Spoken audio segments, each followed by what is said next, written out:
Tips for gold. This week, rotations. So this week we're going to be looking at rotations. We're going to be looking at what are rotations, why rotations are useful, when to rotate, and some advanced tactics to help you close out your games. One of the most important, if not the most important factor in winning Gold Plus games is teamwork. Teamwork can trump individual skill 90% of the time, and initiating a team-level strategy can be a super effective way to putting your team in a position where they're confident to win. So for those of you who don't already know, rotations is the term given to when you rotate across the map or move into different lanes to focus on objectives. This is commonly done to try and push an early game advantage and snowball your lead. Rotations are the very first step to pushing your advantage early and can be a great way to transition into a strong mid-game. Now the reason rotating is so strong is because no matter where you rotate to, if you are the first team to do it, you almost always secure an objective before the enemy team has time to react, and this gives you a gold lead and allows you to control the tempo of the game. If your team holds the tempo of the game, it means the enemy team is constantly playing catch up and will be forced to constantly defend objectives instead of pressuring to take any of their own. And especially against uncoordinated teams, this can really put a team into a position they don't know how to get out of. And all you need to do is move lanes. So like I said earlier, you want to aim to rotate as early as possible.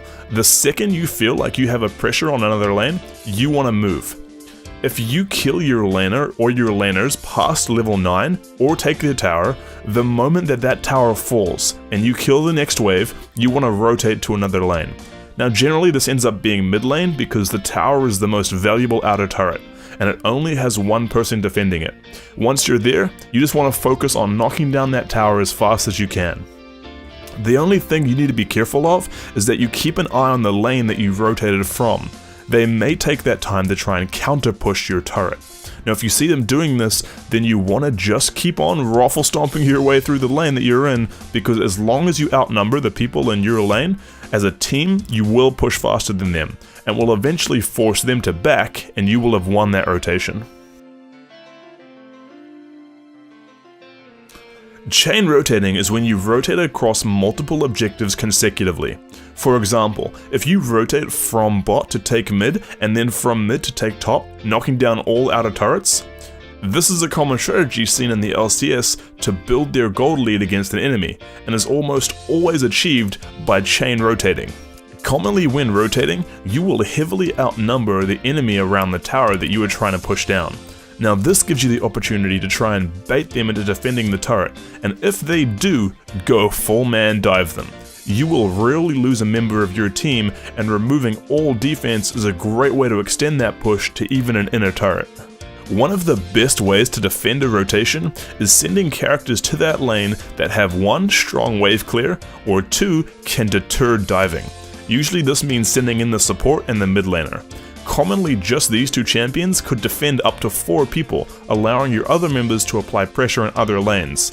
This also means that if you are the team who's rotating and they send somebody tanky with a strong wave clear to defend the turret, don't stick around, you're wasting your time. Rotate to another lane or go back to your standard positions. So that's all for this week. I hope you enjoyed, I hope you learned something. I'd love to hear all your comments and feedback for next week's episode and any suggestions for the following week. But until next time, Scurbs out. Did you know?